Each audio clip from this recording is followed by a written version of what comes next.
ഉത്തർപ്രദേശിലെ സംബാലിൽ തന്ത്രവിദ്യയുടെ മറവിൽ വലിയ തട്ടിപ്പ് നടത്തിയിരുന്ന ഒരു സംഘത്തെ പോലീസ് പിടികൂടി. സ്വത്ത് സമ്പാദനത്തിനായി താന്ത്രിക ആചാരങ്ങളുടെ മറവിൽ പ്രവർത്തിച്ചിരുന്ന വ്യാപക മനുഷ്യക്കടത്ത്, ലൈംഗിക ചൂഷണ സംഘത്തിൽപ്പെട്ട 14 പേരെയാണ് സംബാൽ പോലീസ് അറസ്റ്റ് ചെയ്തത്. ഉത്തർപ്രദേശിലെ ഒന്നിലധികം ജില്ലകളിലായി സാമ്പത്തികമായി പിന്നോക്കം നിൽക്കുന്ന കുടുംബങ്ങളെ കൊള്ളയടിച്ച് സാമ്പത്തിക അഭിവൃദ്ധി വാഗ്ദാനം ചെയ്യുന്ന മന്ത്രവാദ ആചാരപരമായ ധൻവർഷ പ്രക്രിയയിൽ പങ്കെടുപ്പിച്ചുകൊണ്ടായിരുന്നു പ്രധാന തട്ടിപ്പ്.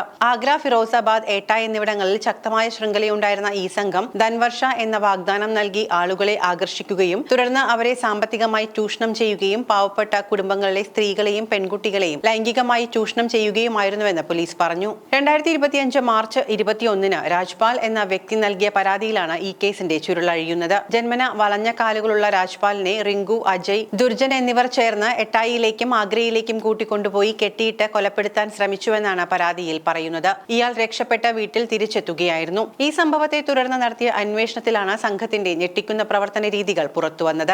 യുവതികളെ മയക്കുമരുന്ന് നൽകി വിവസ്ത്രരാക്കുകയും തന്ത്രപരമായ പൂജകളുടെ ഭാഗമായി ലൈംഗികമായി ചൂഷണം ചെയ്യുകയും ചെയ്തിരുന്നു. ഇരകളിൽ പലരുടെയും പേര്, വയസ്സ്, ഉയരം, ഭാരം, ശരീര അളവുകൾ, അവസാന ആർത്തവ ചക്രം വരെയുള്ള വിവരങ്ങൾ രേഖപ്പെടുത്തിയ പ്ലക്കാർഡുകൾ പിടിപ്പിച്ച് വീഡിയോകൾ ചിത്രീകരിച്ചിട്ടുണ്ട്. കൂടുതൽ ചൂഷണത്തിന് ഇരകളെ തിരഞ്ഞെടുക്കുന്നതിന് വേണ്ടിയാണ് ഇത്തരത്തിലുള്ള വിവരങ്ങൾ ശേഖരിച്ചിരിക്കുന്നതെന്നാണ് പോലീസ് സംശയിക്കുന്നത്. ആചാരങ്ങൾക്കായി തിരഞ്ഞെടുത്ത പ്രക്രിയയിൽ ഈ വിവരങ്ങൾ ഉപയോഗിച്ചതായി പോലീസ് വൃത്തങ്ങൾ വെളിപ്പെടുത്തി. സംഘം ഇരകളെ കോഡ് ചെയ്ത ഭാഷയിൽ അവരെ ലേഖനങ്ങൾ, വസ്തുക്കൾ അല്ലെങ്കിൽ തക്കാളി, ടി ആർട്ടിക്കിൾസ് എന്ന രഹസ്യ കോഡ് ഉപയോഗിച്ചു എന്നാണ് പറയപ്പെടുന്നത്. പോലീസ് അന്വേഷണത്തിൽ ഈ സംഘത്തിന് ഉത്തർപ്രദേശിലെ വിവിധ ജില്ലകളിൽ വലിയ ശൃംഖലയുണ്ടെന്ന് കണ്ടെത്തി. താന്ത്രികരെന്ന് വ്യാജേന അഭിനയിച്ച പാവപ്പെട്ട ആളുകളെയും അവരുടെ പെൺമക്കളെയും തന്ത്രപരമായ പൂജകളിലൂടെയും സമ്പത്തും ഐശ്വര്യവും കൊണ്ടുവരാൻ സാധിക്കുമെന്ന് വിശ്വസിപ്പിച്ച് അവരെ കെണിയിൽ വീഴ്ത്തിയാണ് ഇത്തരം തട്ടിപ്പ്. സ്വയം പ്രഖ്യാപിത ഗുരുക്കന്മാരുടെ നേതൃത്വത്തിൽ സാമ്പത്തിക ബുദ്ധിമുട്ടുകൾ നേരിടുന്ന നിരാലംബരായ കുടുംബങ്ങളെയാണ് ഈ സംഘം ലക്ഷ്യമിട്ടിരുന്നത്. ധൻവർഷ ക്രിയ നടത്തിയാൽ അത്ഭുതകരമായ പണപ്പെട്ടികൾ പ്രത്യക്ഷപ്പെടുമെന്ന് അവർ പാവപ്പെട്ടവരെ ബോധ്യപ്പെടുത്തി.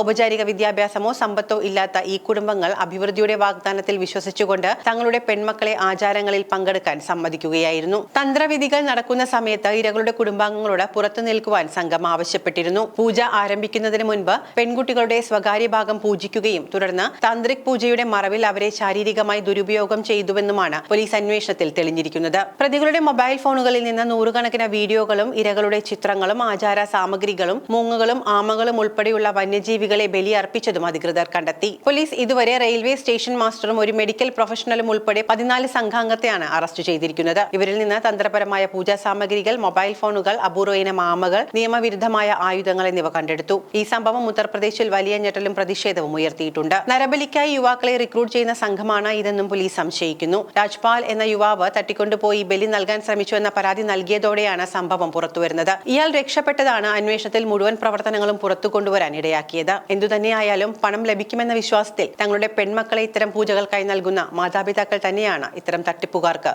വലിയ കുടപിടിക്കുന്നത്.